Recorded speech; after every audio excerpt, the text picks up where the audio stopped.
¿Trajo su Biblia? ¿Trajo su Biblia? Quiero preguntar, ¿cuántos tienen un Dios que es grande verdaderamente? A ver, levante su mano bien arriba. Bien en alto, bájela. ¿Alguien me puede decir qué quiere decir que su Dios es grande? Todos tienen un Dios grande, pero no pueden decir nada. Que es amor, que es poder. Entonces ya sería que Dios es amoroso. Ya nos escapamos de que Dios es grande. Supremo. Poder, misericordia. ¿Y cuántos creen entonces que Dios es misericordioso? ¿Y cuántos creen que Dios es poderoso? Ya son menos las manos. Es buena la sinceridad igual, ¿eh? A ver, ¿cuántos creen que Dios es poderoso? ¿Y qué quiere decir que es poderoso? ¿Que tiene qué? Que tiene poder. A ver, ¿qué más?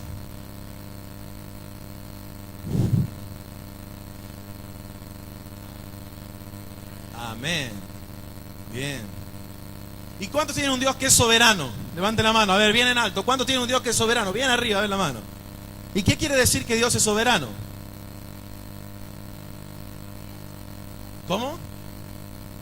No, bueno, vale, estás conmigo, no vale. ¿Cómo? Dueño y Señor. ¿Qué más? ¿Cuántos estuvieron hace casi 3, 4 jueves atrás cuando predicó Ricardo Suárez, que habló sobre la soberanía de Dios? A ver, ¿cuántos estuvieron? ¿Alguien de los que estuvieron cuando Ricky predicó sobre la soberanía de Dios? ¿Qué quiere decir que Dios es soberano? Amén. Que hace las cosas a su manera, en sus tiempos. Tiene el control absoluto de todas las cosas, del tiempo, de todo. Porque muchas veces cantamos soberano. ¿Y qué es eso? Está bueno, pero ¿qué es? Mi Dios es poderoso, bueno, que tiene poder. ¿Y qué es que Dios es soberano? Que tiene sober, dice alguno, ¿no? No, en la corte ahí es más fácil. ¿Cuántos creen que Dios tiene el control absoluto de todas las cosas, el tiempo, el espacio, el control de todas las cosas? ¿Cuántos creen eso? Amén.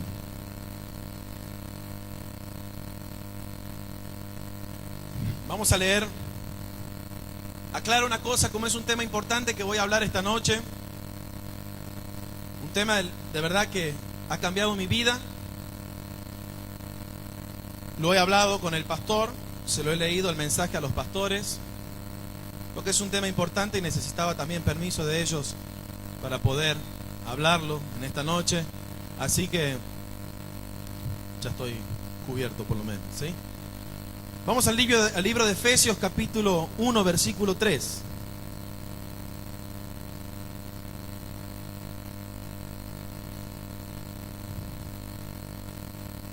Efesios capítulo 1 versículo 3.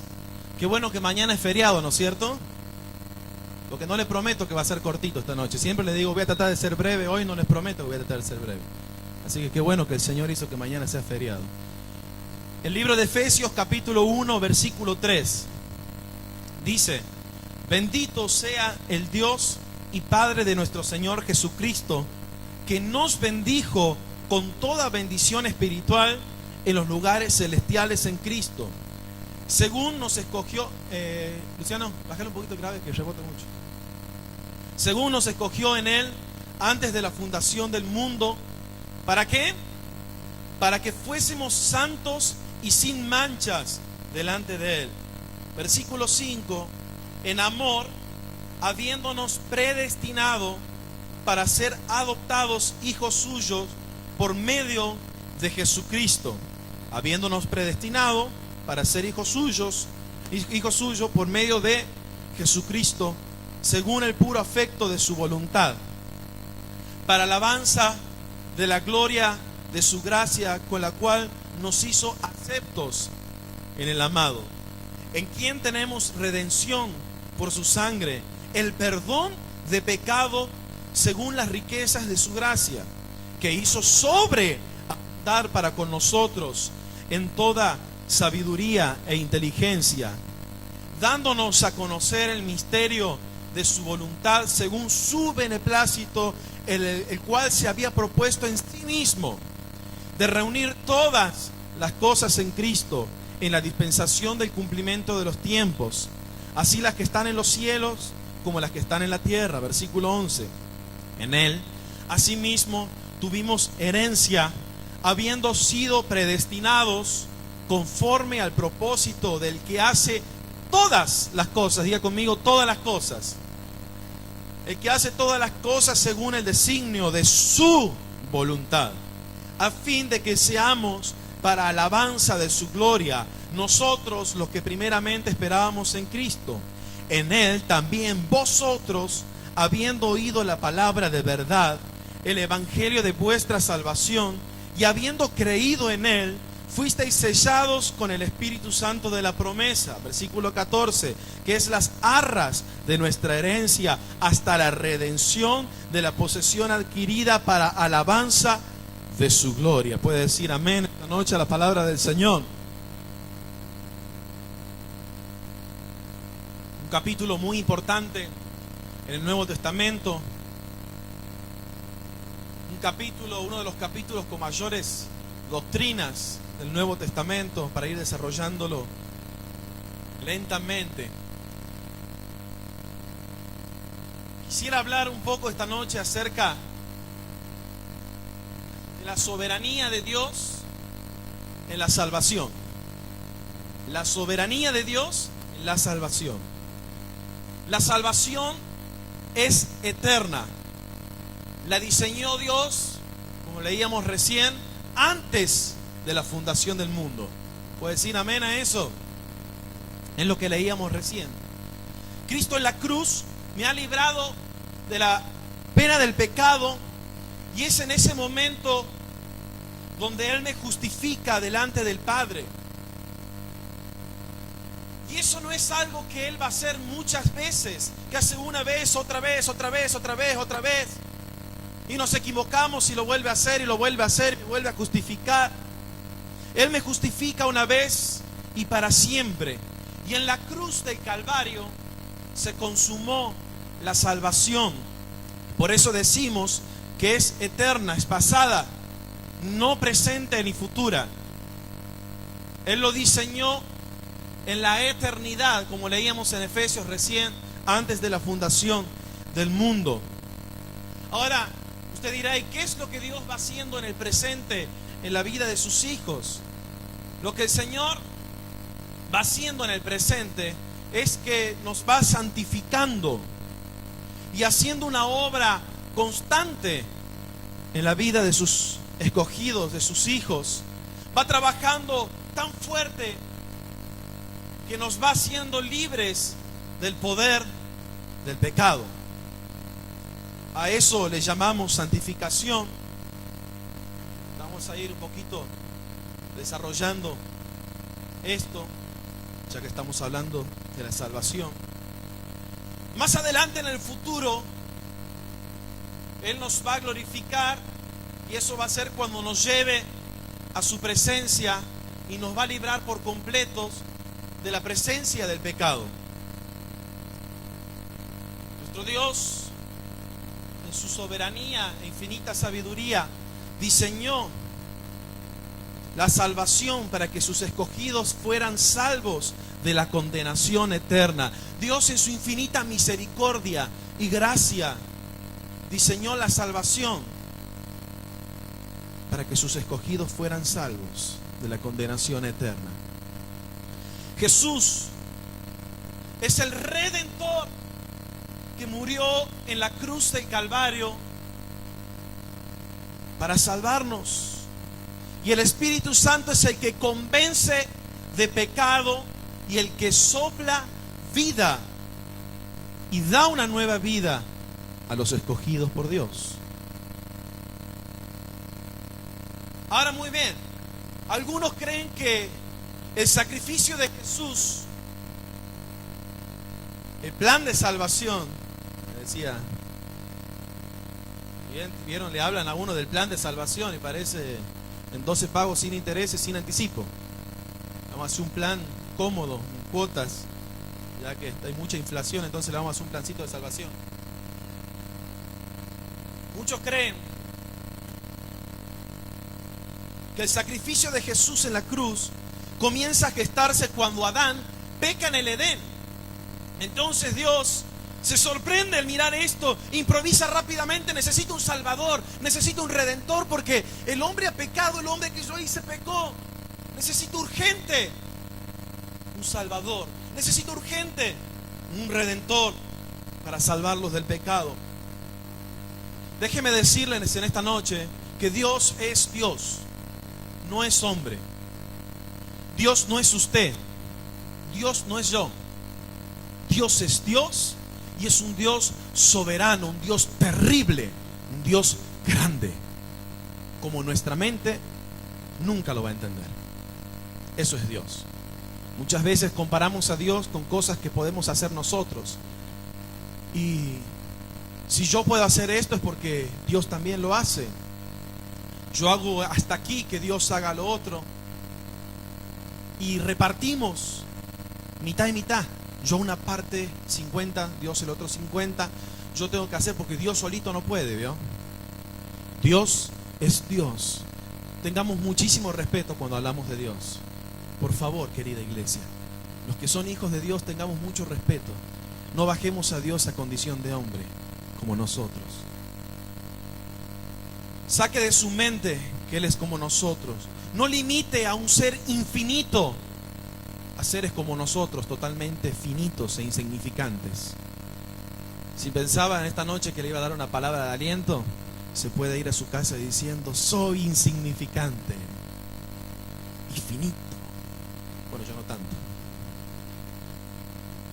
Dios no tuvo que improvisar y buscar un redentor, un salvador. Dios ya había diseñado todo desde antes de la fundación del mundo. Antes de que todo existiese, Dios ya había diseñado todo perfectamente, sabiamente. A su momento, ¿cuántos creen algo de lo que estoy hablando esta noche? Amén. Amén. A su momento hablábamos de la justificación y que lo hace una vez y para siempre. Pero ¿qué es la justificación? Déjenme leerles una definición y después lo vamos a pasar un poquito más sencillo. Por justificación queremos decir esa acción judicial de Dios en la cual, por cuenta de Cristo, a quien el pecador se une por fe, declara que el pecador ya no está expuesto al castigo de la ley, sino que está restaurado y vuelve a gozar del favor de Dios. Se lo vuelvo a leer. Por justificación queremos decir esa acción judicial de Dios en la cual, por cuenta de Cristo, a quien el pecador se une por fe, declara que el pecador ya no está expuesto al castigo de la ley, sino que está restaurado y vuelve a gozar del favor de Dios. Cuando Jesús muere en la cruz del Calvario, declara legalmente, es un término legal la justificación, declara legalmente delante de Dios justo al injusto. ¿Escuchó bien? Jesús, cuando muere en la cruz, declara legalmente delante de Dios justo al injusto. O sea, al pecador le es imputada la justicia legalmente delante de Dios, la justicia de Jesús. Vamos a abrir la Biblia en el libro de Romanos, capítulo 5, versículo 1.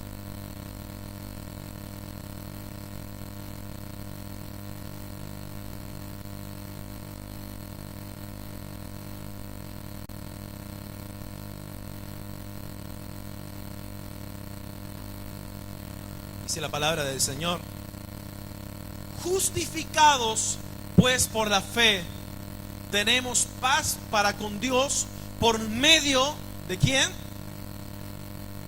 Justificado pues por la fe, tenemos paz para con Dios por medio de nuestro Señor Jesucristo.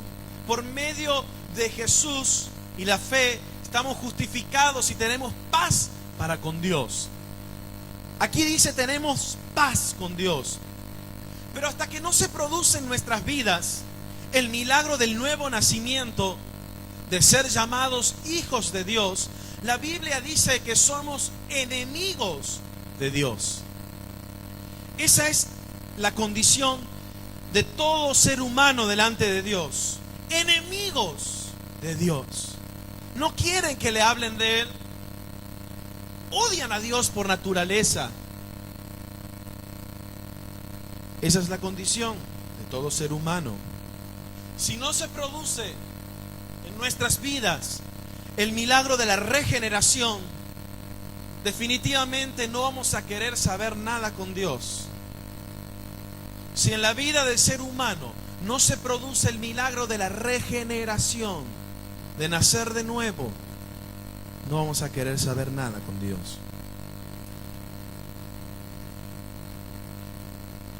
¿Se acuerdan lo que les dije recién? Que era la justificación. Jesús declarando legalmente delante de Dios, justo al injusto. Decía Romanos capítulo 5 versículo 1, justificados pues por la fe tenemos paz para con Dios por medio de nuestro Señor Jesucristo, por medio de nuestro Señor Jesucristo. En el Antiguo Testamento, Jacob, como no era el primogénito de su padre, sino era su hermano, ¿cómo se llamaba su hermano? Esaú. Entonces Jacob, como no era el primogénito de su padre, no podía recibir las bendiciones. No podía recibir las bendiciones de su padre. Para recibirlas, ¿qué tuvo que hacer Jacob? ¿Alguien se acuerda? ¿Ah? Engañar. Para recibirlas, Jacob tuvo que vestirse con ropa de su hermano, tomar el carácter de su hermano, la voz de su hermano, para poder de esa manera recibir la bendición de su padre, y eso era irrevocable. Por eso vemos que después despertó tanta ira en la vida de su hermano y lo quería matar. Jacob se vistió de su hermano, tomó el carácter de su hermano para poder recibir las bendiciones de su padre. Y así pasa con nosotros. Estamos imposibilitados de recibir las bendiciones de Dios. Pero, y gracias a Dios que hay un pero, Jesús imputa su santidad, su perfección, y solo por esa sangre vertida en la cruz del Calvario podemos recibir los beneficios de ser llamados hijos de Dios. Otra de las cosas que hablamos al comienzo, que Dios va haciendo en nosotros en el presente, es la santificación. Y encontramos dos tipos de santificación. Diga conmigo, dos tipos. Una es posicional. Eso es cuando el Espíritu Santo sopla aliento de vida en los escogidos y somos regenerados, nacidos de nuevo, y somos apartados para el Señor. El Espíritu Santo convence de pecado, sopla vida en aquellos que el Señor ha escogido, y se produce ahí el nuevo nacimiento. Y después de eso, ahí es donde nosotros ya vemos la primera santificación, que es la posicional. Por eso vemos en las epístolas del apóstol Pablo que dice: a los santos de aquí, a los santos de allá, a los santos en Éfeso. Vio que cuando empiezan las epístolas el apóstol los saluda así. Ahora, eso no quiere decir que estemos viviendo una vida perfectamente pura. Cuando el Espíritu Santo sopla aliento de vida, nos santifica. Esa es la santificación posicional. No quiere decir que estemos viviendo una vida en pureza todavía. Y la otra santificación, que ya casi al final del mensaje vamos a hablar un poquito más, es la práctica, que es a medida que camino con el Señor y Él va trabajando en nosotros y comenzamos a vivir una vida de obediencia delante de Dios.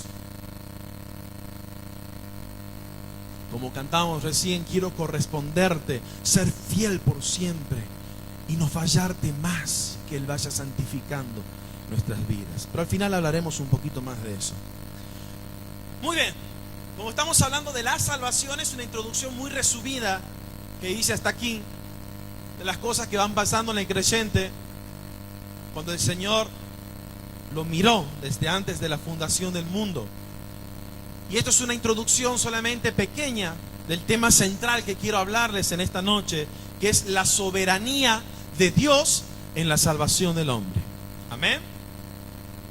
Voy a hacer unas preguntas en esta noche, pero no es para que me la conteste a mí, así que no conteste nadie. Yo solamente hago las preguntas, usted contéstesela a usted mismo y después vamos a ir desarrollándola. Amén. Amén. No me diga que se me durmió. Si no, llamamos a los músicos, tocamos un temita ahí bien rápido, le decimos a Marito, meta ahí, ya está, nos despertamos. ¿Sí? ¿Están conmigo? Amén. La primera pregunta: ¿Dios quiere salvar al mundo? ¿Dios quiere salvar al mundo? Siguiente pregunta: ¿tendrá el poder para hacerlo? Tercera pregunta: ¿es lo que ya ha hecho? ¿Es lo que ha hecho? Entonces repasamos la pregunta. ¿Dios quiere salvar al mundo? ¿Tendrá el poder de hacerlo? ¿Es lo que ha hecho? Vamos a responderla. Eso es una doctrina universalista. Es una doctrina universalista que dice que todo el mundo va a ser salvo, porque Dios es tan bueno, tan misericordioso, tan bondadoso, que Él va a salvar a todo el mundo. Muy bien. ¿Tiene el poder de hacerlo? La segunda pregunta la contestamos. Tiene el poder de hacerlo, tiene todo el poder de hacerlo, pero claramente no es lo que ha hecho. Entonces, si no es lo que ha hecho, y nosotros predicamos esta doctrina universalista, que Dios quiere salvar a todo el mundo, y alguien no se salva, entonces algún incrédulo podrá decir: bueno, Dios, ¿será que no tiene suficiente poder? Porque mira, este no lo salvó. Era un drogadicto terrible, mató 20 personas y después se pegó un tiro a él. Justo, ¿vio? Está dramatizado el mensaje. No hace cosa que mañana nos enteremos que fue bueno. Imagínense que yo esta noche le predico que esa persona que hizo boom recién, Dios lo va a salvar. Dios va a salvar a todo el mundo. Ahí mató otro. Eran 15 personas. Y Dios no lo ha hecho claramente a eso de salvar a todo el mundo. Entonces alguno va a decir: bueno, ¿será que tu Dios no tiene suficiente poder? ¿Será que también la obra Jesús en la cruz no la hizo? ¿Y será que el Espíritu Santo tanto poder para convencer no tiene? Entonces, esta posibilidad rápidamente tenemos que desecharla, porque esto no es así. Tiene el poder para hacerlo, pero a la luz de la palabra no es lo que ha hecho. Mi Dios tiene poder. Jesús su obra la hizo perfecta en la cruz del Calvario, y el Espíritu Santo es totalmente eficiente en lo que tiene que hacer con los escogidos. O sea que esta doctrina universalista la tachamos, la sacamos del medio. Ahora vamos a lo contrario. Vamos a hacer una pregunta con lo contrario. ¿Dios va a condenar a todo el mundo? ¿Lo puede hacer? Escuchó bien las preguntas. ¿Dios va a condenar a todo el mundo? ¿Él lo puede hacer? Claro que Dios puede condenar a todo el mundo. Tiene total poder para hacerlo. Pero no es lo que ha hecho, según vemos en la Biblia, y no es lo que va a hacer. Entonces es otra cosa que debemos desechar rápidamente. Amén. Hay otra posibilidad más. Que Dios diga: bueno, yo soy Dios y voy a presentar una salvación tan grande a toda la humanidad. Mi Hijo Jesús va a morir en la cruz del Calvario y yo la presento a toda la humanidad. Y cada uno decida si quiere aceptar ese sacrificio de Jesús. Y si usted la acepta y si usted la recibe, me estoy resbalando mucho, ¿eh? Guarda a los hermanos que limpian, no limpien tan profundo, me estoy ahí, ya enseguida me voy a caer. Dios dice: bueno, Jesús hizo el sacrificio, yo te presento el plan de salvación. Si alguno lo recibe, vas a ser mi hijo. Y si lo desecha, no va a ser mi hijo, porque tomaste la decisión incorrecta. Y entonces, como tomaste la decisión incorrecta, te voy a condenar. Que cada uno decida si quiere seguir a Dios o decida si quiere rechazarlo a Él. En otras palabras, que use su libre albedrío para tomar una decisión. Si quiere esa salvación que Dios le está ofreciendo en la cruz o no la quiere. Ya veremos a la luz de la palabra que tampoco esto es así. Lamentablemente es una doctrina que se predica en la mayoría de los lugares del mundo. Es una forma de predicar por todos lados y es lo que la mayoría de las personas creen actualmente en el mundo. Pero ya iremos descubriendo a la luz de la palabra que esto tampoco es así.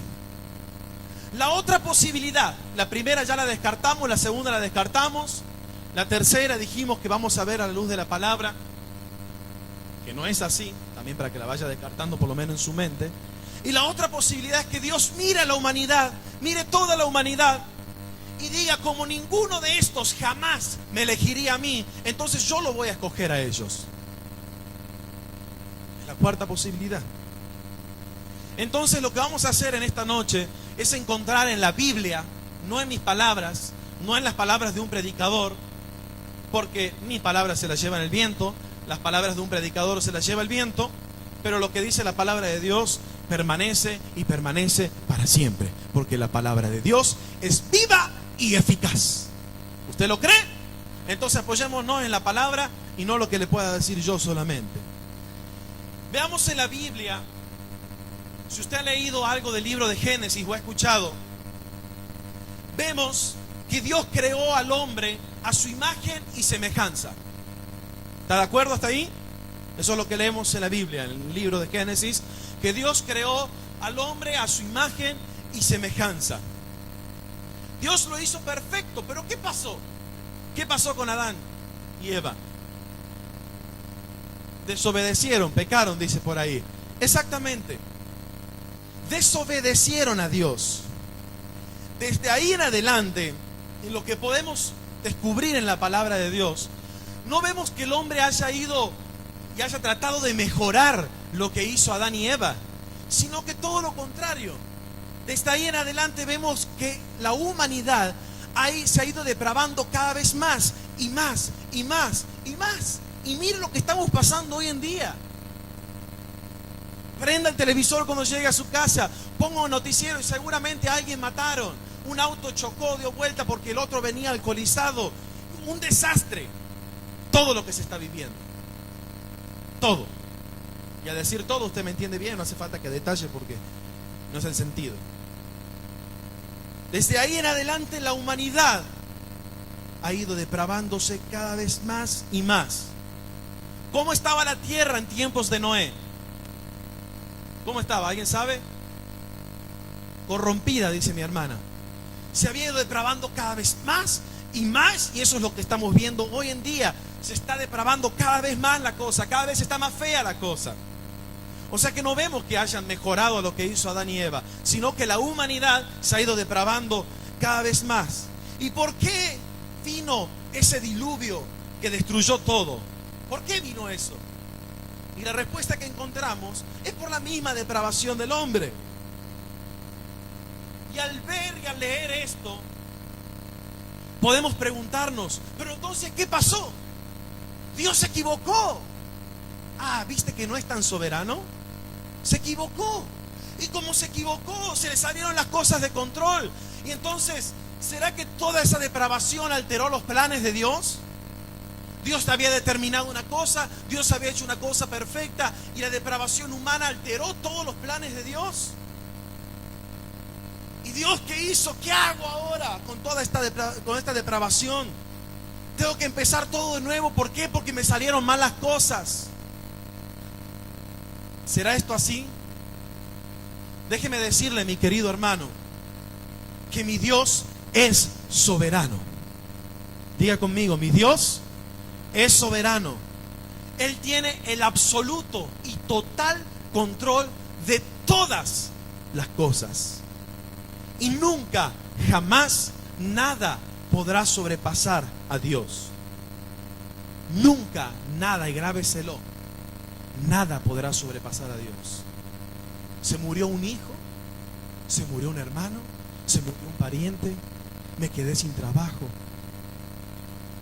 Ahora, ¿qué te vas a inventar, Señor? Nada escapa los planes de Dios. Nada puede alterar jamás a Dios.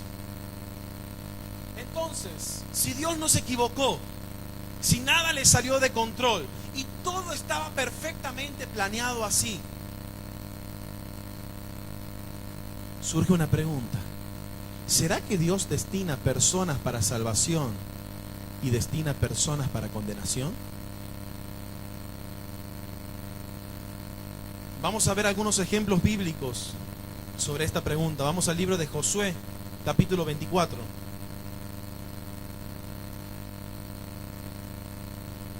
Josué capítulo 24, versículos 2 y 3.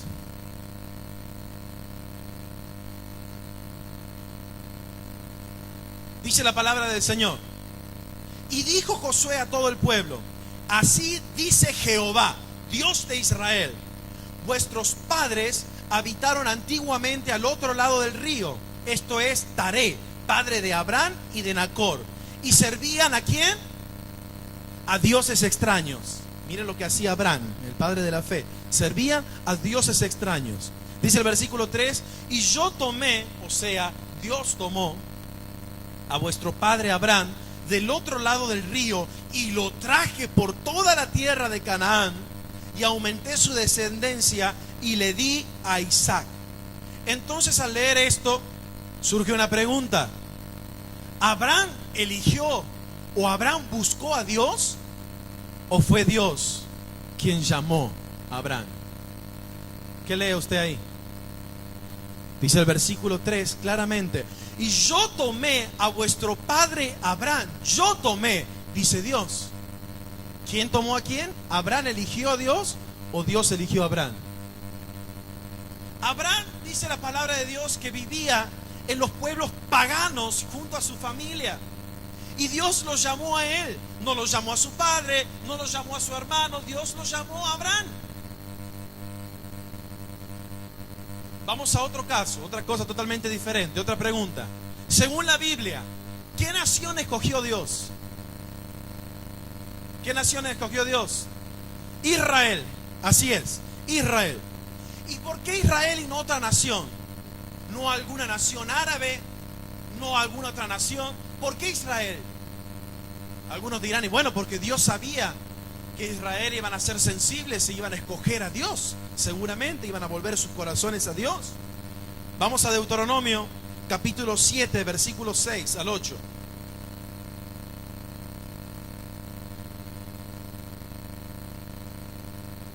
Voy a dar un poquito más rápido. Si no lo encuentran, léanlo en la pantalla, así vamos más rápido, porque hay mucho para hablar todavía. Porque tú eres pueblo santo para Jehová tu Dios.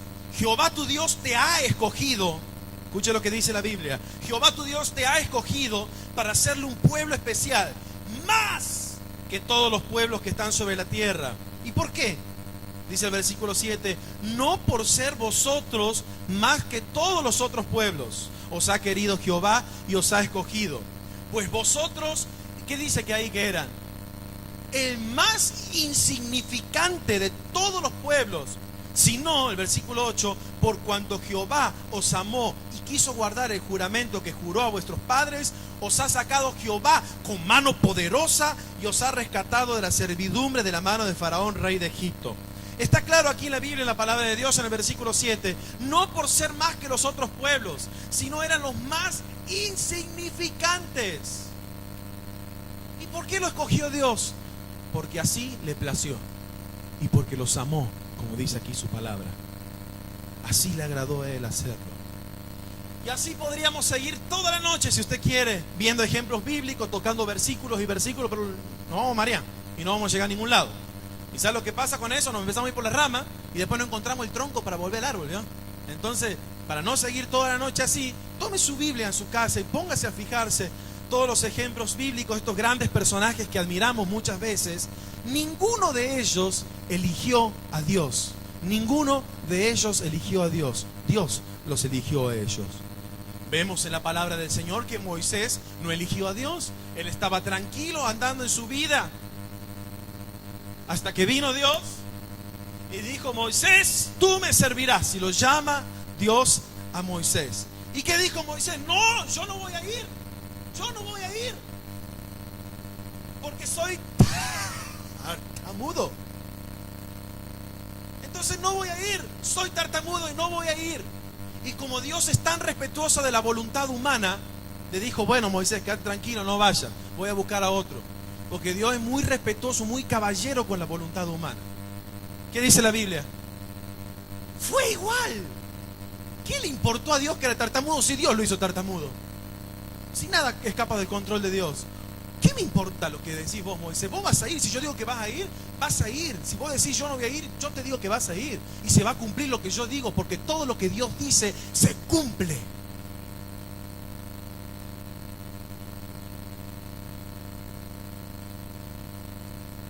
Jonás. Escuché una prédica que me gustó. Dijo, no voy a ir, Señor, a donde tú quieres que vaya. Ah, ¿no? A la ballena que se lo trague y escupímelo. Donde yo lo mando. Así que por tierra, dijo uno que escuché un predicador, por tierra, por aire o por ballena, pero vas a ir a donde yo te diga. ¿Te guste o no te guste? Porque Dios no está esperando la voluntad humana para ver si Marito quiere. Si Cristian quiere, entonces bueno, lo mando. Si no, busco a otro. Dios hace lo que quiere con quien quiere. Ese es Dios, no es hombre. Amén. Y así podemos seguir con el Nuevo Testamento también. ¿Los discípulos eligieron a Jesús? No, no es cierto. Y así podemos seguir con Pablo. Y bueno, busque personajes que quieren la palabra de Dios.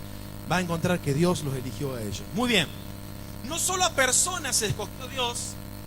No solamente a una nación escogió Dios. Vamos a 1 Timoteo capítulo 5 versículo 21. Dios es soberano. Nada puede escapar a su absoluto control. Nada. 1 Timoteo capítulo 5 21 dice, te encarezco delante de Dios y del Señor Jesucristo. ¿Qué dice ahí después? Ah, ya no lo quiere decir. Dígalo fuerte, ¿qué dice? No solo personas, no solamente una nación, los ángeles también los escogió Dios. Ah, pero los otros se les rebelaron por eso. Ah, ¿y usted qué piensa? ¿Quién se lo permitió que los rebelen? Que se rebelen contra Dios. No hay nada que escape el control de Dios, mi querida iglesia. Dios escoge ángeles también, no solamente personas, no solamente una nación. Dios que escoge los ángeles para que le sirvan a Él y los otros los manda al lago de fuego. De ese Dios yo estoy enamorado, porque es un Dios capaz de comprenderlo con mi mente tan chiquitita. Los ángeles también.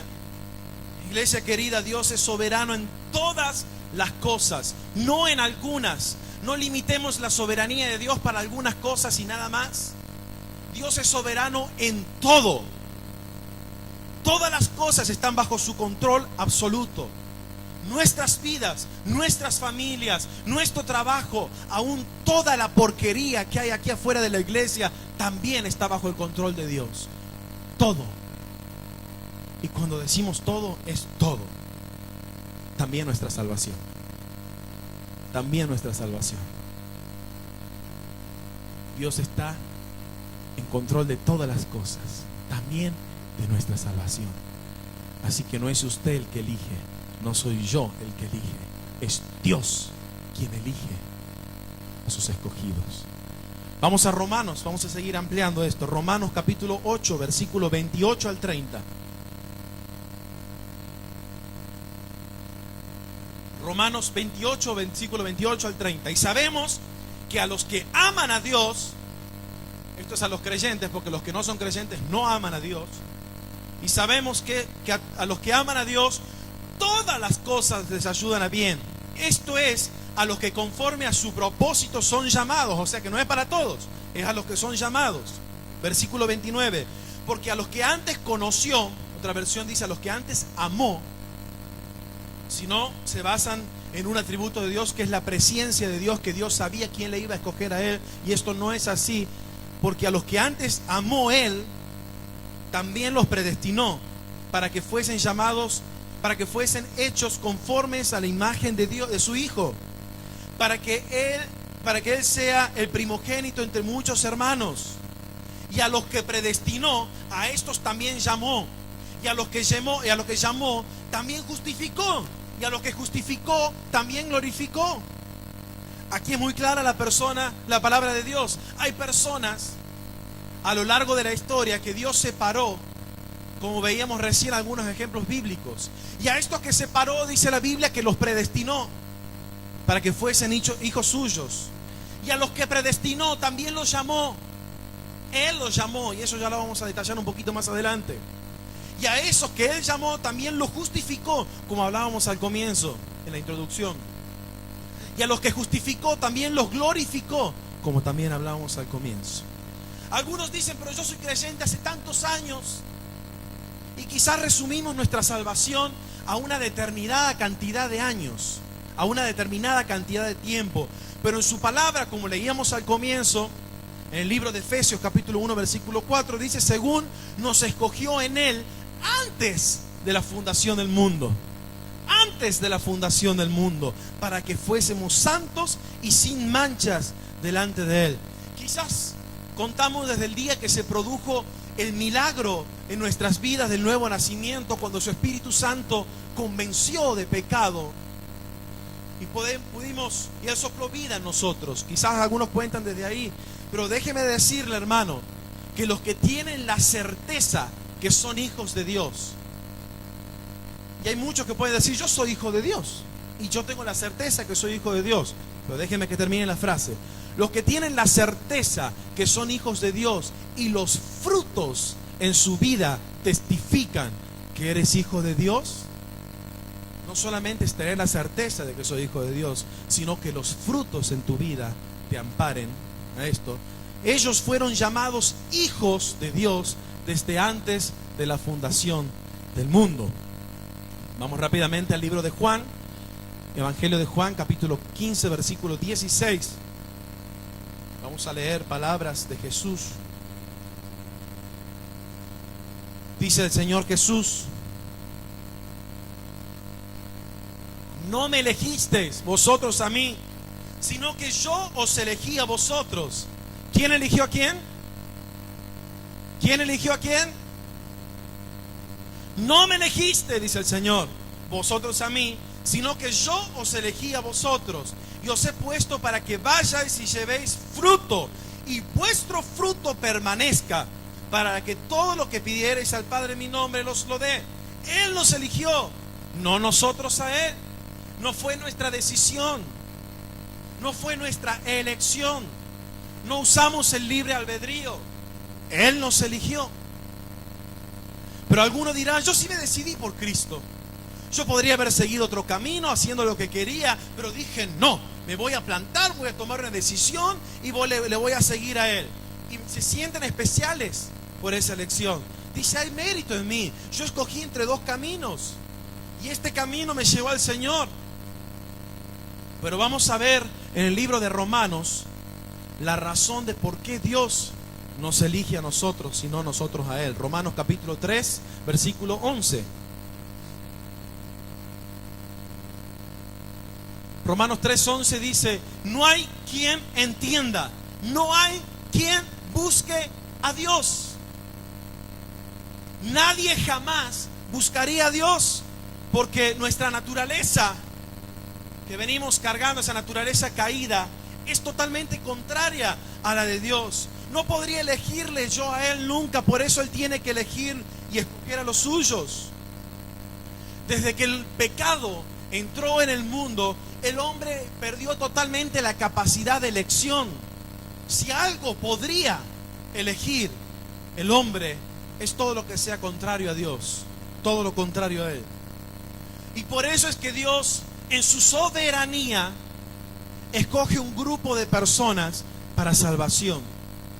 Aquellos que dicen: yo sí busqué a Dios, yo sí me decidí por Él, yo dejé todo por Él. Déjeme decirle, mi querido hermano, que si usted se decidió por Dios, si usted le buscó a Él y usted fue tras el Señor, es porque Él a usted le llamó, porque el Espíritu Santo le convenció de pecado y usted le siguió a Él.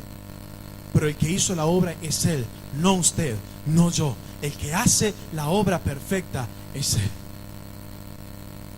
vamos al libro de Efesios, capítulo 2, versículo 1 en adelante.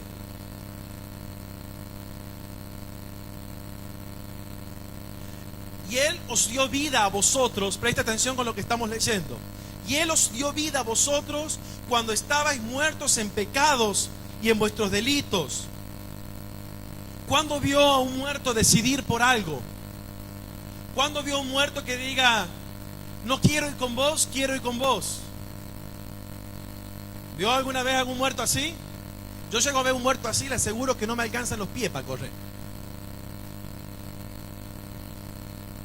Dice el versículo 12, en los cuales anduvisteis en otro tiempo, siguiendo la corriente de este mundo, conforme al príncipe de la potestad del aire, el espíritu que ahora opera en los hijos de desobediencia, entre los cuales también, dígalo fuerte, todos nosotros vivimos, todos, nadie queda fuera. En otro tiempo, en los deseos de nuestra carne, haciendo la voluntad de la carne y de los pensamientos, y éramos por naturaleza hijos de ira, lo mismo que los demás. Pero Dios, que es rico en misericordia, por su gran amor con que nos amó, aún estando nosotros muertos en pecado, nos dio vida. Nos dio vida juntamente con Cristo. Por gracia sois salvo. Estabas muerto, no hiciste nada. ¿Qué puedes hacer si estabas muerto? Nada. No hay mérito en ti, no hay mérito en mí. ¿Un muerto puede pedir vida? Me tomo de un ejemplo que puso Ricardo cuando habló, creo que de la justificación. Le pregunto, ¿cuántos le pidieron a su padre y a su madre nacer? Levante la mano.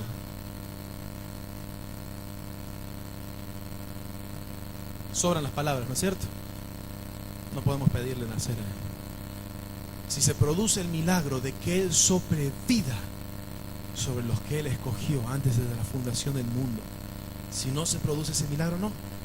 Es Él, por gracia, no hay méritos en nosotros. Y juntamente con Él nos resucitó y asimismo nos hizo sentar en los lugares celestiales con Cristo Jesús, para mostrar en los siglos venideros las abundantes riquezas de su gracia en su bondad para con nosotros en Cristo Jesús. Dice, escucha el versículo 8, dice, porque por gracia sois salvos. ¿Por medio de qué? De la fe. Dígalo fuerte, ¿por medio de qué? Y escuche lo que dice ahora. ¿Cómo somos salvos? ¿Por medio de qué? Pero escuche lo que dice ahora. Y esto no es de vosotros. Como dijo Marito, tatita querida, esto no es de nosotros. Dice que somos salvos, ok, por medio de la fe. Yo quiero tener fe para ser salvo, quiero tener fe. Pero dice, esto no es de vosotros, pues es don de Dios, no por obras, para que nadie se gloríe. O sea que, vamos a ponerlo más clarito a esto. A ver, por medio de la fe somos salvos, pero acá dice que no es de nosotros. Si tenemos fe, decirle que está lo tuyo, no es tuyo. Dice la palabra de Dios que si tenemos fe, es don de Dios. O sea que si alguien tiene fe, si una persona puede decir yo tengo fe, es porque Él le dio ese hermoso regalo de creer. Si no, no creería. Entonces, podemos decir que Él da fe solamente a sus escogidos para que crean. ¿Da fe a todos? No. ¿Sabe por qué? Porque esto es así para que nadie se gloríe. Porque el único glorificado en todas las cosas, el único glorificado en todas las cosas, aún en la salvación, es nuestro amado, perfecto, sublime, majestuoso Señor Jesucristo. Es el único glorificado, nunca nosotros. Entonces, al conocer estas verdades, iglesia querida, y que Dios nos haga luz sobre esto, tenemos que desechar rápidamente una palabra que ha sido muy metida dentro de la iglesia. Y esa palabra que les estoy hablando, que la tenemos que desechar y borrarla de nuestro diccionario, borrarla aún de la Biblia, porque hay gente que dice que está en la Biblia y no está. La palabra que les estoy hablando es el libre albedrío. Bórrela de su mente, bórrela de su diccionario, porque en la Biblia no está. En ninguna parte de la Biblia aparece esta palabra. Fue por los años 1700 que entró esta palabra filosófica dentro de la teología y ha traído confusión y mucha confusión hasta el día de hoy. La Biblia enseña otra cosa totalmente. Leíamos recién, muertos en pecados. Un muerto no es libre para elegir. Imposibilitados estamos de elegir. Es don de Dios la fe, y por medio de la fe somos salvos. Obra de Él, no nuestra. Romanos capítulo 7 versículo 14, vamos muy rápido. Porque sabemos que la ley es espiritual, mas yo soy carnal, vendido al pecado, dice el apóstol. En la versión de lenguaje sencillo es mucho más claro. Dice, nosotros sabemos que la ley viene de Dios. La ley viene de Dios, Él se la dictó a Moisés. La ley viene de Dios. Pero yo no soy más que un simple hombre y no puedo controlar mis malos deseos. Dice, soy un esclavo al pecado. El esclavo no es justamente libre. ¿Dónde está el libre albedrío? El esclavo es esclavo, no es libre. Romanos capítulo 8 versículo 7. Los que no controlan sus malos deseos solo piensan en hacer lo malo. Son enemigos de Dios porque no quieren ni pueden obedecer, dice. No pueden, no quieren ni pueden obedecer la ley de Dios. Vamos al Evangelio de Juan capítulo 8 versículo 31. Rápido. Así le damos una salida a esto. Dice el título, escuche lo que dice el título. A ver, los que tienen título ahí en su Biblia, ¿qué dice? La verdad os hará libre. ¿Quién es la verdad? ¿Y por qué tiene que ser libre si usted tiene libre albedrío? Ya con el título nomás ya tenemos que desechar esa palabrita. Con el título de esto tenemos que ya olvidarnos de eso. La verdad os hará libre. ¿Para qué quiere ser una persona que tiene libre albedrío libre? Dijo Juan 8:31. Dice, dijo entonces Jesús a los judíos que habían creído en Él: si vosotros permaneciereis en mi palabra, seréis verdaderamente mis discípulos, y conocerás la verdad, y la verdad os hará libres. Le respondieron: linaje de Abraham somos, y jamás hemos sido esclavos de nadie. ¿Cómo dices tú que seréis libres? Jesús le respondió: de cierto os digo que todo aquel que hace pecado, ¿qué dice? Hermano, no hay libre albedrío. Sáqueselo de su cabeza. La Biblia nos enseña claramente que esto no es así. Así que termina diciendo el versículo 36, lea fuerte conmigo: así que si el Hijo os libertares, seréis verdaderamente. Si el Hijo os libertare. Si el Hijo no nos liberta, seguiremos siendo esclavos. Ahora la pregunta que me surge: ¿por qué el Hijo me tiene que hacer libre si tengo un libre albedrío? Entonces no tengo libre albedrío, Él me tiene que hacer libre. Vamos a Juan capítulo 6 versículo 44, creo que lo leyeron al comienzo. Juan 6, 44. Dice el Señor Jesús: ninguno. ¿Cuántos pueden venir a Él? Dice: ninguno puede venir a mí. A ver, dígame, ¿cuántos pueden venir al Señor? Es claro, ninguno. Si el Padre que me envió no les trajere, y yo les resucitaré el día postrero. La Biblia textual, en la traducción de la Biblia textual, dice: lo atrae. Literalmente habla de que lo arrastra hacia Él. Usa un verbo, el kuo, una fuerza imposible de resistir. Entonces Jesús dice: ninguno puede venir a mí si el Padre que me envió no lo arrastra, no lo elcuo, no lo arrastra con una fuerza imposible de resistir hacia mí. O sea que si alguno es hijo de Dios y los frutos testifican esta gran verdad, es porque el Padre le ha placido que seas su hijo y te ha arrastrado con una fuerza irresistible, incapaz de poner algún estorbo para que no irte. Esa fuerza te arrastró, el cubo. Juan 6:37. Todo lo que el Padre me da vendrá a mí. Jesús lo dice: todo lo que el Padre me da vendrá a mí, y al que viene no le echo fuera. El griego aquí es enfático, oume, de ningún modo, en ninguna manera. Si el Padre me lo da, en ninguna manera, de ningún modo lo echo fuera. Pero si el Padre me lo da, si el Padre me lo da. Jesús habla mucho de los que el Dios escogió. En toda la Biblia, si nos podemos estudiar, a leer, hace referencia a esta gran verdad. No es algo nuevo. Yo tengo que ser sincero, no creía en esto. Hace varios años atrás no creía en nada de esto que les estoy hablando en esta noche. Me llegaba a enojar tanto que me iba de charlas cuando me decían, cuando me hablaban cosas puntuales de la salvación. Entraba en discusiones y me afligía grandemente, hasta que esta verdad iluminó mi corazón, y créame que cambió mi vida para siempre. Créame que cambió mi vida para siempre. De verdad les digo que conocía a un Dios totalmente diferente al que había conocido. Totalmente diferente. Vamos al libro de Juan, seguimos ahí en el Evangelio de Juan, capítulo 17. Jesús hace una oración cuando ya está cerca su hora de ser crucificado en la cruz. Y varias veces hace referencia a esto que estamos hablando en esta noche. Varias veces hace referencia. Entonces, digo, para no leer todo el capítulo 17, porque ya es tarde, no quiero que se haga más tarde, les voy a leer solamente los versículos donde Jesús hace referencia a esto que estamos hablando. Juan 17, versículo 2, dice: como les has dado potestad sobre toda carne. ¿Sobre quién tiene potestad? Sobre toda carne, para que dé vida eterna a todo lo que le diste. Tiene potestad sobre todo, pero solamente da vida a los que el Padre le dio. Versículo 6, he manifestado tu nombre. ¿A quién? A los hombres que del mundo me diste. Tuyos eran y me los diste y han guardado tu palabra. Versículo 9, yo ruego por ellos, no ruego por el mundo, dice Jesús.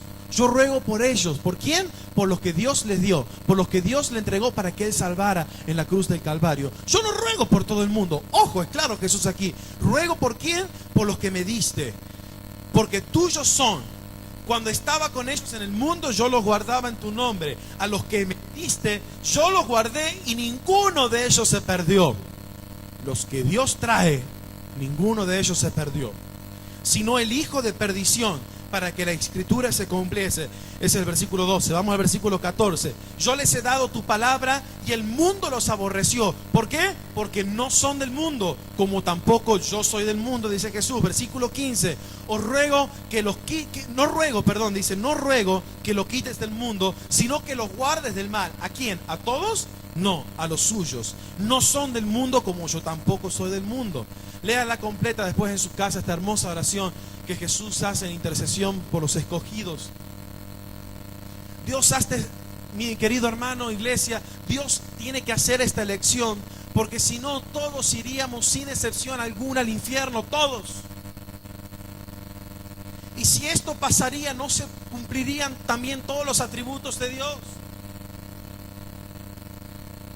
Por eso, si me permiten esta noche, quisiera aconsejarles que puedan estudiar los atributos de Dios, y ahí entenderán mucho más claro esta gran verdad que les estoy hablando en esta noche. Si no saben dónde buscar, vengan, yo se los voy a pasar al material. Busquen los atributos de Dios, estudien los atributos de Dios, porque cuando estudiemos esto podremos comprender verdaderamente esta verdad grandísima. A mí me pasó que al no tener conocimiento de los atributos de Dios, lo primero que me pregunté, y que seguro se lo saco de su cabeza a todos ustedes o a la mayoría, ¿es Dios injusto acaso? ¿Es Dios injusto? ¿Por qué Él tiene que escoger a algunos para salvación y a otros no? Entonces Dios es injusto. Con esta doctrina parecemos decir esto.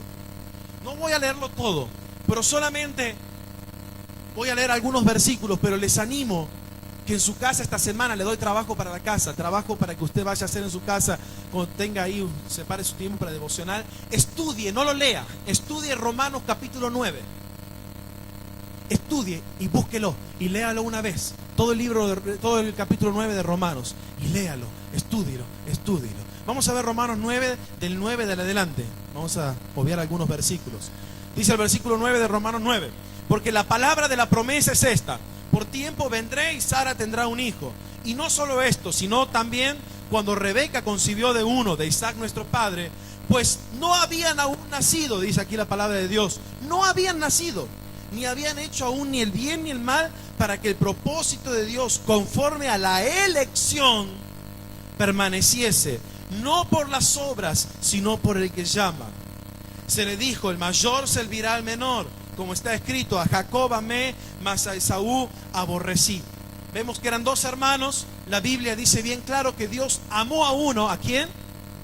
A Jacob. Y al otro aborreció. ¿A quién? A Esaú. No habían ni aún nacido, ni habían hecho bueno, ni cosas malas, ni cosas buenas. Y Dios ya los había elegido, ya había elegido uno. Entonces trataremos ahora con la Biblia de contestar esa pregunta que yo hice recién antes de comenzar a leer esto de Romanos 9. ¿Es Dios injusto? Mire lo que dice el apóstol Pablo. Por las dudas dice, bueno, cuando estoy escribiendo esto, seguro se va a levantar alguno y va a decir: ¿qué pues diremos? Versículo 14. ¿Que hay injusticia en Dios? Mire la respuesta del apóstol Pablo con toda seguridad. Un erudito en la palabra, un hombre bien preparado.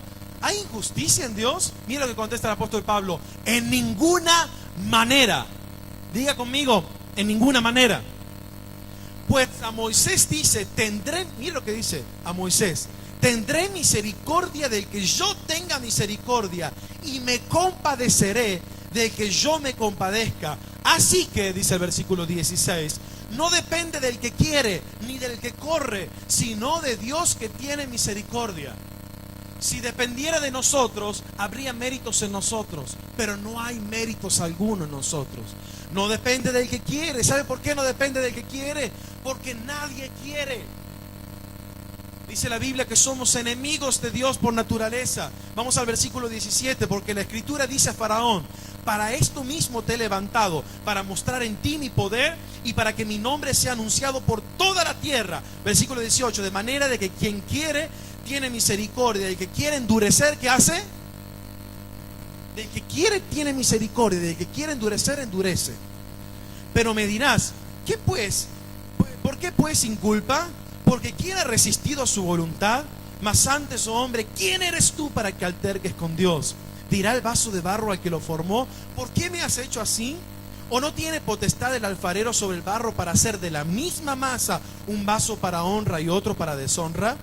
¿Y qué si Dios, queriendo mostrar su ira y hacer notorio su poder, soportó con mucha paciencia los vasos de ira preparados para destrucción, y para hacer notorias las riquezas de su gloria las mostró para con los vasos de misericordia que Él preparó de antemano para gloria? Iglesia, Dios mostrará todos sus atributos. Mostrará amor, mostrará misericordia, mostrará gracia, mostrará bondad, y también mostrará misericordia con los que Él quiere, y también mostrará otro de sus atributos que no es muy predicado, y es la ira de Dios. También la mostrará sobre los que Él preparó de antemano. La ira de Dios.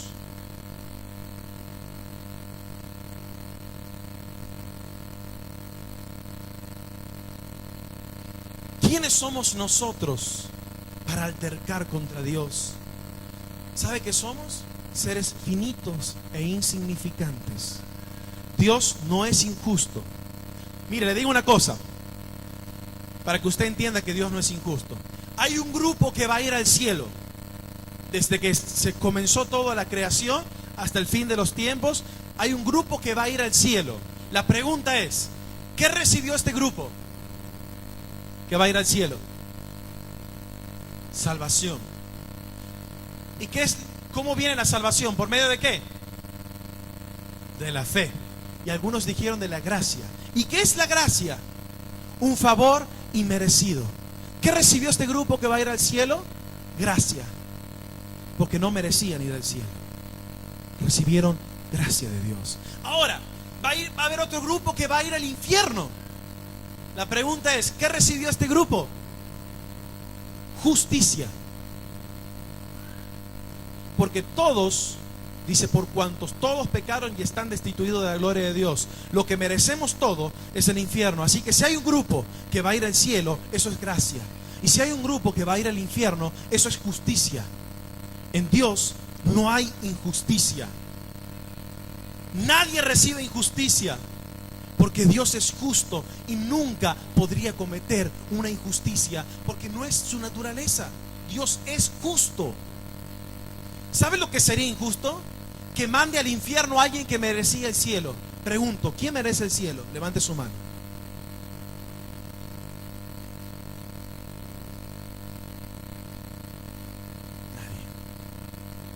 Nadie. Injusto, y podríamos decir que Dios es injusto si manda al infierno a alguien que merecía el cielo. Pero nadie merece el cielo. Si alguien es hijo de Dios, es gracia, es misericordia. No hay méritos, no hay méritos, no hay méritos. Hubo alguien que imputó su justicia. Hubo alguien, un ser precioso, que imputó su justicia. Recibió la ira de Dios que tenía que derramarla sobre mí. La recibió Él. Imputó su justicia por misericordia, por gracia, para que no fuéramos condenados. Ese alguien es Jesús, que como dice la palabra, fue hecho maldición por amor. Por amor. Solo por amor. ¿Y por qué sí? Porque algunos dirán, ¿por qué algunos sí y a otros no? Hay cosas que son reveladas en la palabra, hay cosas que no. Quizás si leemos la Biblia con versículos aislados, encontraremos muchas, parece, contradicciones. Pero déjeme decirle una cosa, la Biblia no tiene ninguna contradicción alguna. Desde Génesis hasta Apocalipsis, la Biblia tiene un solo mensaje bien detalladito, hermoso, perfecto. No tiene contradicciones. Otra vez hablamos, es infalible, no tiene errores. Pasa que si tomamos versículos como yo hacía, fuera de su contexto, nos pegamos grandes chascos. Se los digo por experiencia, yo lo hacía. Y seguramente usted estará pensando, ¿y este versículo por qué dice esto? ¿Y este otro versículo por qué dice lo otro? Yo le quiero animar que cuando usted estudie la palabra de Dios, no lea un versículo así fuera del contexto. Siempre lea el contexto de lo que ese versículo está diciendo. Lea el libro, vea en qué época fue empleado, vea el contexto general de la palabra de Dios. Lea el contexto, lea todo el consejo de Dios. No lea versículos aislados. Y cuando lea la palabra de Dios, estudie bien el significado de la palabra mundo. Estudie el significado de la palabra mundo. Tenemos una traducción que no está muy cercana al original. Entonces, para entender bien lo que está diciendo, estudie el significado de la palabra mundo, de la palabra todos, de la palabra muchos. ¿Se va a acordar? Mundo, todos y mucho. Fíjese bien qué quiere decir, porque esas palabras, y como muchas otras, tienen un significado según el contexto en el que está escrito. Entonces ahí podremos entender y se nos abrirá un panorama mucho más grande de las verdades reveladas en la palabra de Dios. Podría poner esta noche muchos ejemplos de versículos que quizás uno está preguntando, pero acá dice tal cosa y capaz que contradice, pero no es el sentido del mensaje poner a debatir, a ver, ¿quién tiene la verdad? ¿Quién tiene la verdad? La palabra está la verdad. Póngasela a estudiar, que es hermoso. Yo quisiera ya para terminar que leamos lo que leímos al comienzo, el libro de Efesios, capítulo 1, versículo 3. Y después de esto que hemos hablado en esta noche, podamos entenderlo y no leerlo al pasar así nomás, sino que podamos entenderlo mejor en su contexto como lo hemos explicado en esta noche. Efesios capítulo 1, versículo 3. Le pedí a los muchachos si pueden ir haciendo con familia. Dice: bendito sea el Dios y Padre de nuestro Señor Jesucristo, que nos bendijo con toda bendición espiritual en los lugares celestiales en Cristo. Según, escuche lo que dice, ¿vio? Según nos escogió en Él, ¿cuándo? antes de la fundación del mundo. ¿Para qué? Para que fuésemos santos y sin manchas delante de Él, en amor habiendo sido predestinados.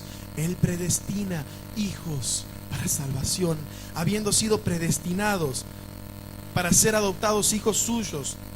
¿Por medio de qué? Por medio de Jesucristo, según el puro afecto de su voluntad. Nosotros solamente respondemos: para alabanza de la gloria de su gracia, con la cual nos hizo aceptos en el amado, en quien tenemos redención por su sangre, no por méritos propios, el perdón de pecados según la riqueza de su gracia, que hizo sobreabundar para con nosotros en toda sabiduría e inteligencia, dándonos a conocer el misterio de su voluntad según su beneplácito, el cual se había propuesto en sí mismo. ¿De qué? De reunir todas las cosas en Cristo, en la dispensación del cumplimiento de los tiempos, así las que están en los cielos como las que están en la tierra. Nada escapa a su control. En Él asimismo tuvimos herencia, habiendo ¿qué? Sido predestinados conforme al propósito del que hace todas las cosas. Conforme al propósito del que hace todas las cosas, según el designio de su voluntad. ¿A fin de qué? De que seamos para alabanza de su gloria, nosotros los que esperábamos en Cristo, para que seamos alabanza, para que seamos para alabanza de su gloria. Iglesia querida, lo que motivó mi corazón para dar este mensaje es que miremos la grandeza de Dios, la grandeza de nuestro Señor, y demos gloria por lo que Él ha hecho. Que le demos toda la gloria, toda la honra por lo que Él ha hecho. El Hijo genuino de Dios nunca jamás puede dejar de dar gracias a Dios por esa misericordia y por esa gracia derramada sobre los suyos. El Hijo de Dios no puede dejar de dar gracias. El Hijo genuino de Dios, por eso dije que esto me cambió mi vida, porque estaba muy envuelto en mis pensamientos, en mis luchas, en mis gigantes, y por qué me pasa esto y lo otro y lo otro. El Hijo de Dios sabe que su Dios es soberano y le mira y le glorifica a ese Dios tan grande y le da gracias por esa misericordia, esa gracia derramada. Siempre queremos por naturaleza tener algo que ver con las cosas que Dios en su soberanía estableció de antemano para nosotros. Siempre queremos tener algo que ver. ¿Sabe qué, iglesia? Somos seres insignificantes, seres finitos a comparación de ese Dios tan infinito, tan grande, tan majestuoso. Queremos tener algo que ver. Yo fui salvo porque hice esto o hice lo otro.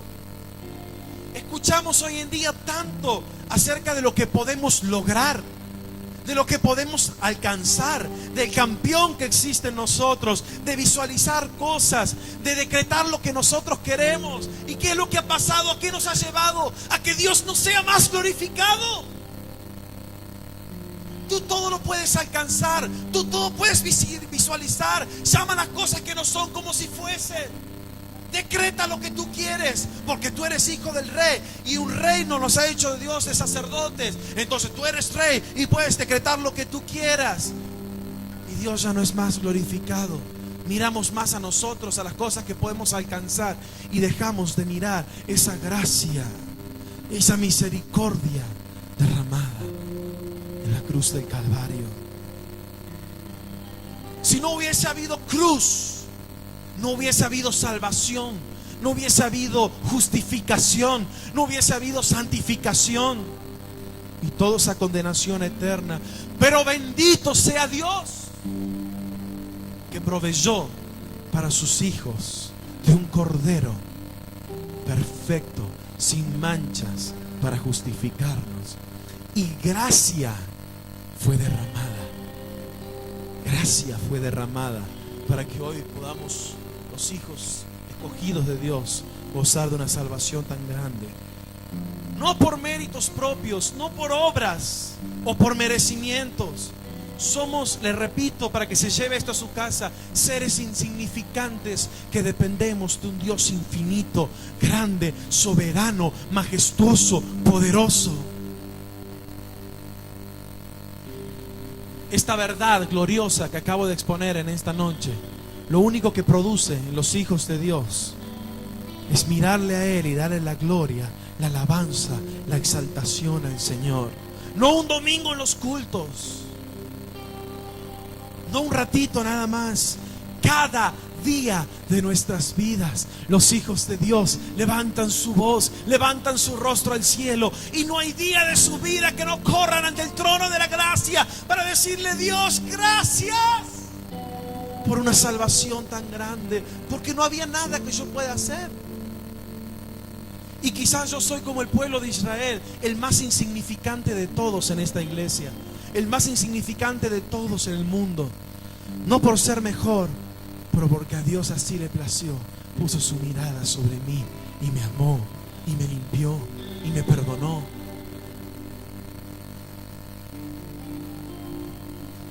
Entonces ya no miraremos tanto nuestros fracasos, nuestras debilidades, nuestras cositas que me llevan de aquí y allá. Miraremos la grandeza del Señor y alabaremos su nombre y le bendeciremos sobre todas las cosas a Él y le glorificaremos, porque hemos entendido que Él es el único digno de ser glorificado. Yo no tengo nada. Si no fuera por Él, no soy nada. No soy nada, no hay méritos en mí. Y entonces, cuando conocemos a ese Dios soberano, no hay nada que pueda hacer bajar nuestra mirada, porque sabemos que todas las cosas, inclusive nuestra salvación, dependen absolutamente de Él. Él es el Dios soberano. La Biblia afirma en el libro de Hechos que los cristianos son aquellos que por gracia han creído. Por gracia. ¿Sabe lo que hace la gracia en los hijos de Dios? ¿Sabe lo que hace la gracia en los hijos de Dios? Quita todo mérito, todo mérito alguno, todo mérito personal. Y así, toda la gloria, toda la honra, toda la alabanza es para el Señor. Nada para nosotros, todo para Él. Y algunos dirán: y bueno, ¿qué es lo que tengo que hacer yo ahora? Si Él hizo todo. Porque Dios que nos gusta que terminemos los mensajes y que nos digan qué hacemos. Tenemos que hacer algo siempre, Dios. No nos entra en la cabeza que Dios ha determinado, entonces tenemos que hacer algo. Sí, tenemos nuestras responsabilidades, sí. Primero que nada, como hablamos al principio, Él nos irá santificando, trabajando en nuestras vidas, quitando de nuestros corazones pecados y cosas que a Él no le agradan. Si eres un hijo escogido por Dios, los frutos se verán en tu vida. Nadie te puede decir: tú eres salvo, tú no eres salvo. Los frutos testificarán en la vida de cada uno de nosotros quién es hijo de Dios y quién no. Y los hijos de Dios corren todos los días a su cruz y se apartan de todas las cosas que al Señor no le agradan, porque hay muchas cosas en nuestro corazón, y en eso me incluyo, que a Él no le agradan. Pero corremos a su cruz, al trono de la gracia, donde encontramos socorro. ¿Sabe qué más harás? Amarás como nada en este mundo su palabra. Y no solamente la leerás, sino que la estudiarás. Y te cautivará tanto que no solamente la leerás, no solamente la estudiarás, sino que empezarás a vivirla. Porque el vivir lo que dice la palabra también es parte de los frutos de los hijos de Dios. Los hijos escogidos de Dios tendremos intimidad con Él, en oración, no en los cultos solamente, constantemente en cada día de nuestra vida. Y nunca, pero nunca se quitará la alabanza de tu boca. Será siempre glorificado, siempre le daremos la gloria, la alabanza y la adoración por haber derramado esa gracia sobre nuestra vida. Y siempre, pero siempre mirarás a esa cruz donde fue consumada nuestra salvación. Y no cesará nuestra boca de adorar al que vive por los siglos de los siglos, al cual es digno de toda la gloria y toda la honra y toda la alabanza. ¿Me acompaña puesto de pie? Glorifíquele a Él, porque Él es el único digno de ser alabado en gran manera. Gracias por la cruz, Dios. Levante su mano y dígalo conmigo: por el precio. Por tu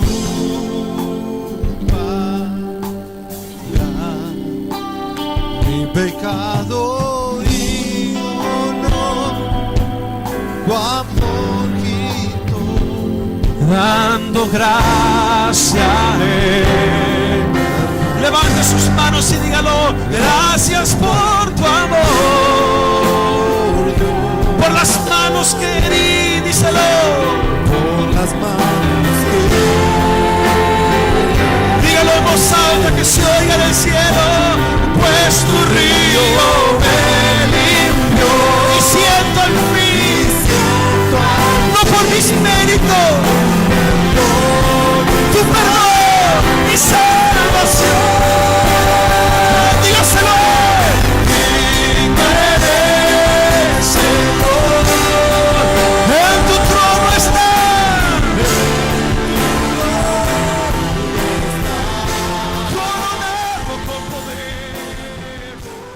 Así no baje su mano. Los redimidos, los hijos de Dios, deje su mano bien en alto, levantada, bien en alto. Y ahora le voy a pedir, voy a hablar a los hijos de Dios, voy a hablar a aquellos que han sido redimidos por su sangre. Ahora mismo todos levanten su voz bien fuerte, que se oiga bien claro, y comienza a dar gracias, comienza a dar la gloria. Vamos, vamos, vamos, vamos. No le pido a todos, le pido a los hijos, a los que saben que por ellos ha sido derramado gracia, a los que saben y dicen: por mí fue esa cruz de Jesús, por mi culpa.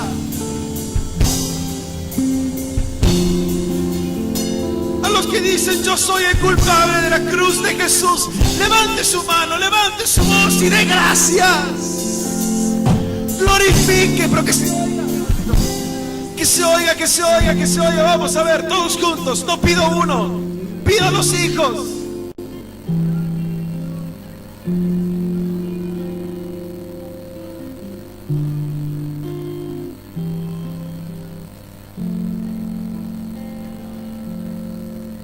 Ahí se produce la verdadera adoración. Cuando entendemos que esa cruz fue por mí, ahí se produce y se levanta de los corazones adoración, gloria a Él. Vamos.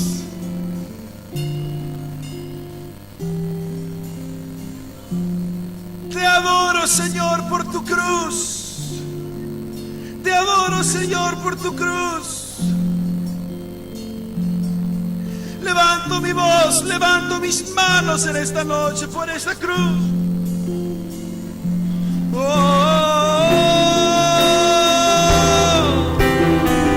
Que en todo este lugar se oigan voces de adoración, voces de alabanza sobre los que han sido derramado gracia. De la gloria al Dios soberano, al Dios soberano.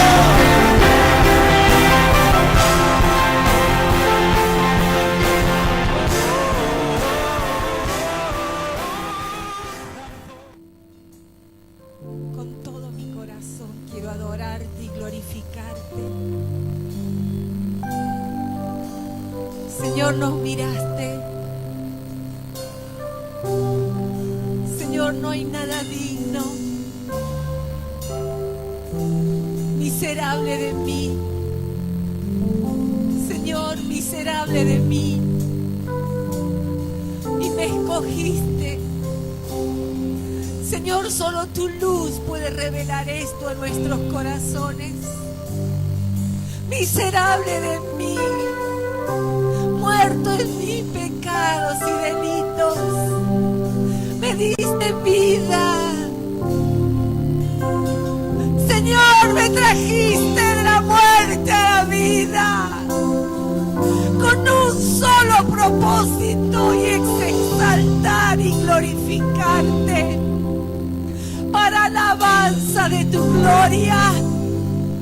Para eso nos llamaste, nos creaste, para alabanza de tu gloria, para alabanza de tu gloria.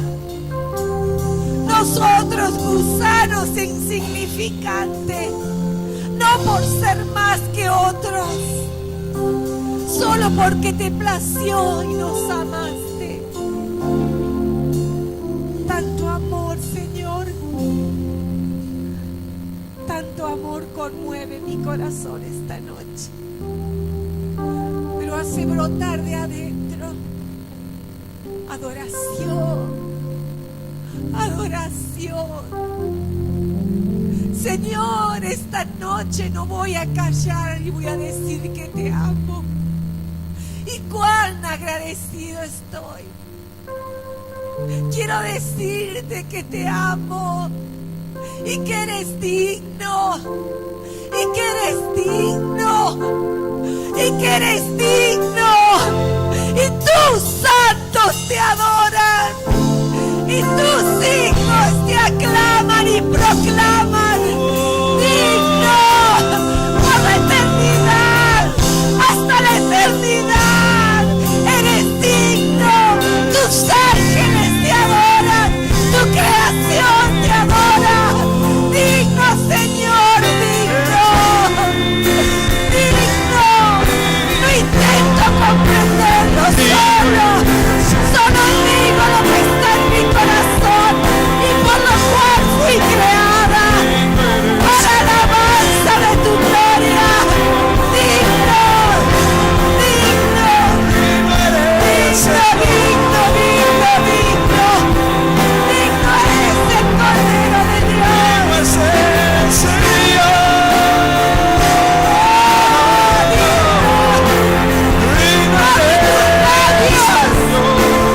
Expresa la alabanza y la adoración. No hace falta que cantes. Abre tu boca y dile digno, digno, Cordero de gloria. Santo, santo, santo, santo.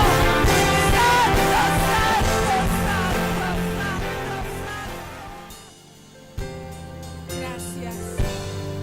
Como decía el salmista, las cuerdas me cayeron en lugares deleitosos. No, Señor, porque yo haya querido, sino que esta es tu herencia para nosotros, tus hijos. Gracias. Atráenos, Señor, a ti. Atráenos a tu amor. Señor, atráenos a tu corazón. Señor, porque produces esto en nosotros, el amarte. El amarte, el amarte, el amarte, el adorarte, el entregarnos a ti. Gracias, gracias, gracias, gracias por tanto amor. Gracias por tanto amor, Señor. Gracias. Dios me ama, que se oiga en la iglesia, y su amor es tan grande, incondicional. Dígalo.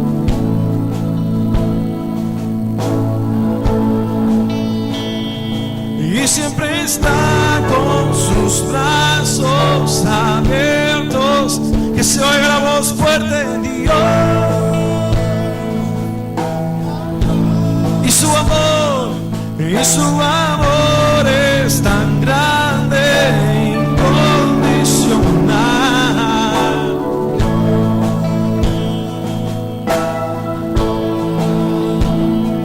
Y siempre está con sus brazos abiertos a mí.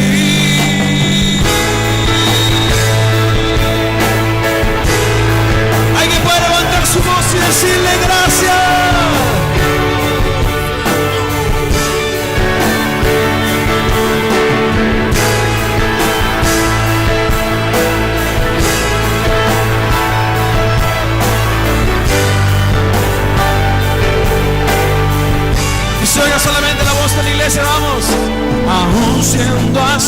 que se oiga. Grítelo. Dios me ama. Siendo imperfecto, siendo imperfecto. Grítelo. Este es mi Dios soberano. Escucha lo que dice. Si yo estoy fuerte, si yo estoy de pie, Dios, ¿qué hace?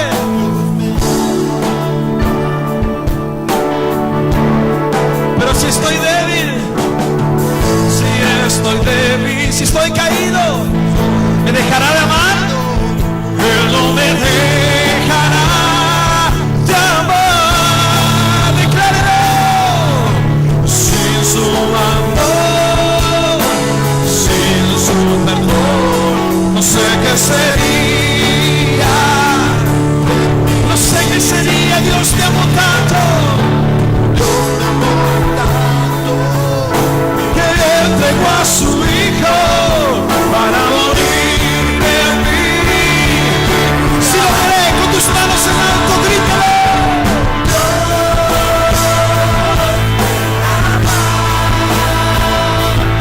Su amor es tan grande.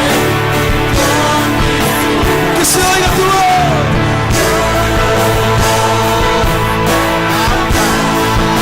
Y siempre